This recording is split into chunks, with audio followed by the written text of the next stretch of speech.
In 1904, a single photograph of a greenhouse was discovered in an old estate sale, tucked away in a dusty box of forgotten memories.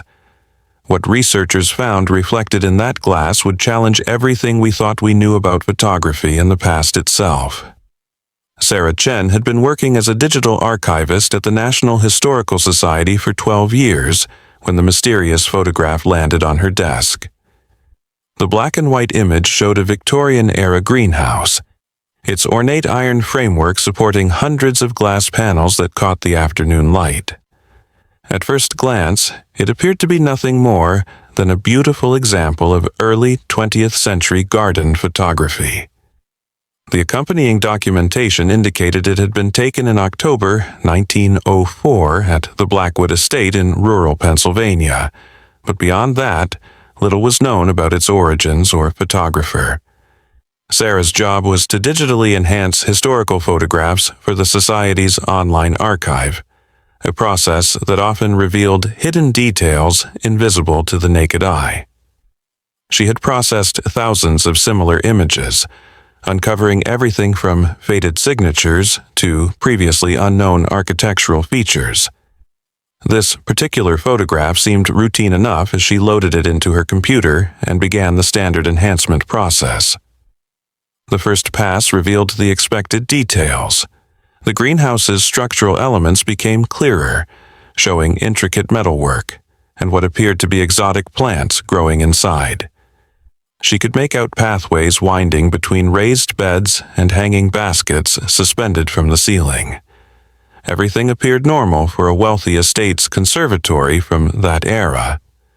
Sarah increased the contrast and sharpened the image further, focusing on different sections to catalog the various architectural elements. The greenhouse itself was a marvel of Victorian engineering. The structure stretched nearly 200 feet in length, with soaring glass walls that reached 20 feet high at the center peak. Ornate cast-iron columns supported the weight of the glass roof, each column decorated with botanical motifs that matched the building's purpose. Steam pipes ran along the base of the walls, indicating a sophisticated heating system that would have kept tropical plants alive through harsh Pennsylvania winters. It was during her third enhancement pass that she noticed something unusual in one of the glass panels near the center of the structure. There appeared to be a reflection, which wasn't uncommon in photographs of buildings with extensive glazing. However, as she zoomed in and adjusted the brightness, the reflection began to take on a more defined shape. What she saw made her lean back in her chair, certain she was imagining things. The reflection showed what appeared to be a figure standing outside the greenhouse, but this figure was wearing modern clothing. Not just modern by 1904 standards, but modern by today's standards. She could make out what looked like jeans, a hooded sweatshirt, and what appeared to be sneakers. The figure seemed to be holding something rectangular, possibly a smartphone or camera.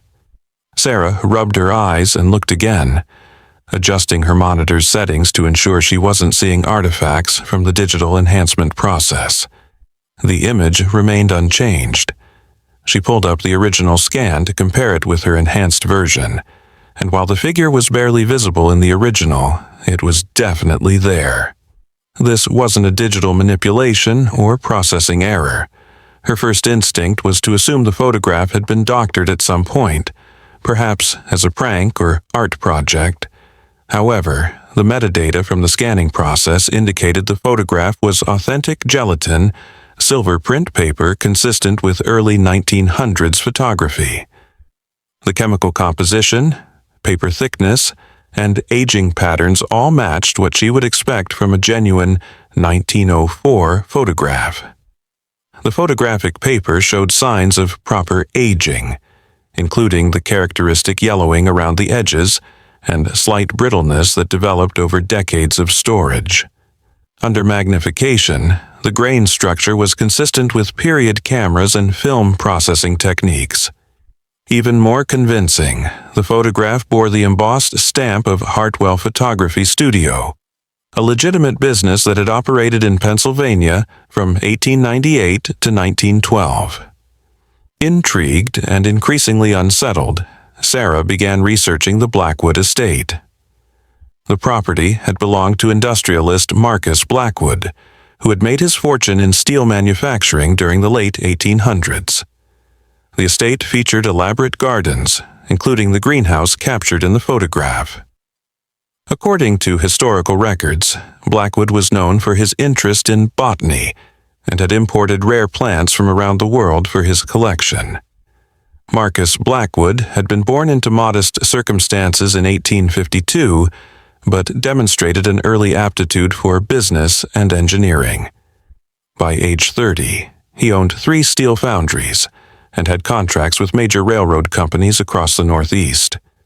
His wealth allowed him to indulge his passion for exotic plants, and he spent considerable sums acquiring specimens from remote corners of the world. What Sarah discovered next deepened the mystery considerably. In the estate's archived correspondence, she found letters between Blackwood and various associates discussing unusual occurrences at the property. One letter, dated November 1904, described strange reflections appearing in the greenhouse glass that showed impossible images.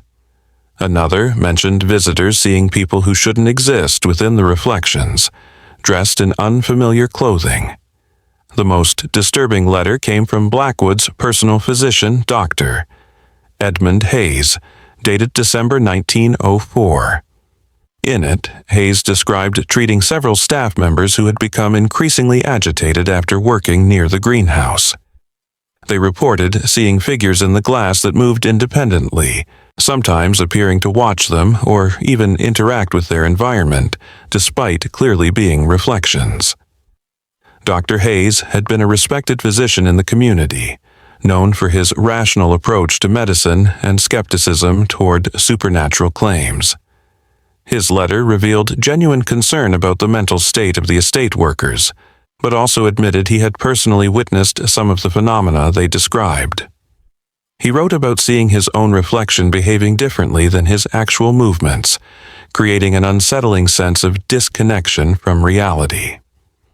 Sarah's investigation led her to contact Dr. Michael Torres, a physics professor at the local university who specialized in optical phenomena. When she showed him the enhanced photograph, his initial reaction was skepticism. However, after examining the image more closely and reviewing her documentation, his demeanor changed completely. Dr. Torres explained that while the image appeared impossible, there were theoretical frameworks in quantum physics that suggested reality might not be as fixed as commonly believed. He mentioned concepts like temporal displacement and parallel dimensions, theories that existed on the fringes of accepted science, but had gained more credibility in recent decades. The professor spent several hours analyzing the photograph using specialized software designed to detect image manipulation. His conclusion was startling. The reflection appeared to be genuine, showing no signs of digital alteration or photographic double exposure. Even more puzzling, the lighting in the reflection seemed to come from a different source than the main photograph, suggesting the reflected image had been captured under entirely different conditions. Encouraged by Dr. Torres's input, Sarah delved deeper into the archives, searching for any additional photographs from the Blackwood Estate. She discovered that the greenhouse had been photographed multiple times between 1904 and 1906, always with similar mysterious reflections appearing in the glass. Each photograph showed different anachronistic figures, some wearing clothing that wouldn't be invented for decades, others holding objects that didn't exist in the early 1900s. The pattern became more disturbing as Sarah analyzed the chronological sequence of photographs. The reflections seemed to show an increasing number of modern figures over time, as if whatever phenomenon was occurring was growing stronger. By 1906, the final photograph in the series showed so many impossible reflections that the greenhouse glass appeared crowded with people from different time periods. One particularly unsettling image from 1905 showed a reflection of someone wearing what appeared to be a modern military uniform, complete with digital camouflage patterns and equipment that wouldn't exist for another century. Another showed a woman in contemporary business attire, speaking into what looked remarkably like a modern cell phone. Sarah's research took an even darker turn when she discovered police records from 1907. The Blackwood Estate had been the site of several unexplained disappearances. 3 groundskeepers and 2 visiting botanists had vanished without a trace, all last seen working in or around the greenhouse. The investigations found no evidence of foul play, and the missing individuals were never found. The police reports revealed disturbing details about the final days before each disappearance. Witnesses described the missing individuals becoming increasingly obsessed with the greenhouse, spending hours staring at the glass panels and claiming they could see people moving within the reflections. Some reported conversations with invisible figures, as if responding to voices only they could hear. Marcus Blackwood himself had apparently become obsessed with the phenomenon, spending increasing amounts of time studying the glass panels and documenting the reflections. His journal entries, discovered by Sarah in a private collection, revealed a man descending into paranoia and fear. He wrote about the figures in the glass beginning to acknowledge his presence, some even appearing to mouth words or gesture toward him.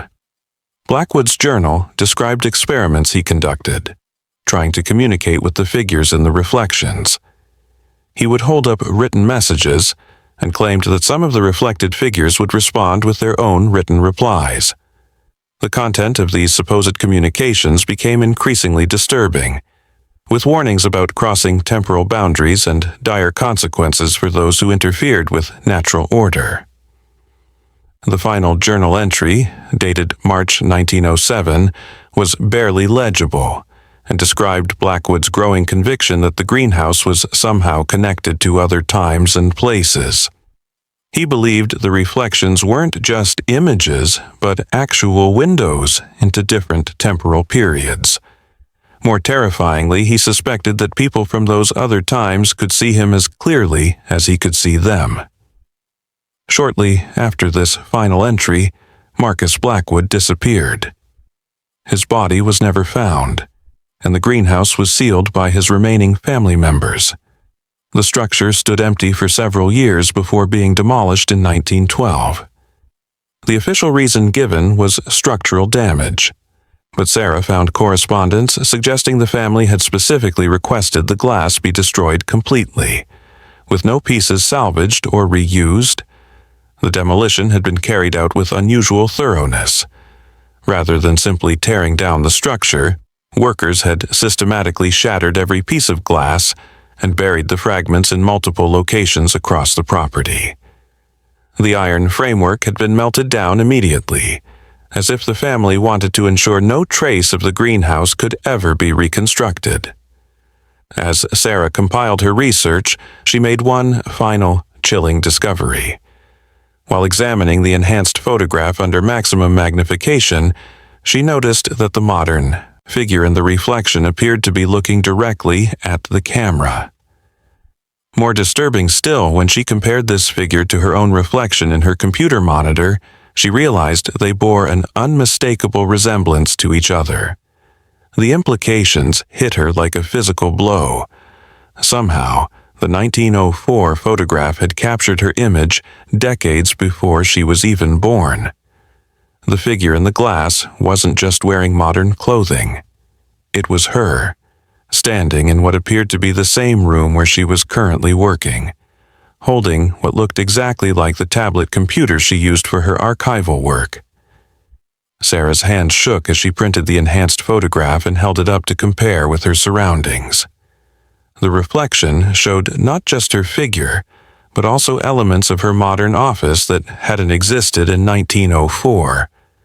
She could make out her desk, her computer, even the coffee mug she was currently drinking from, all somehow captured in a photograph taken over a century before her birth.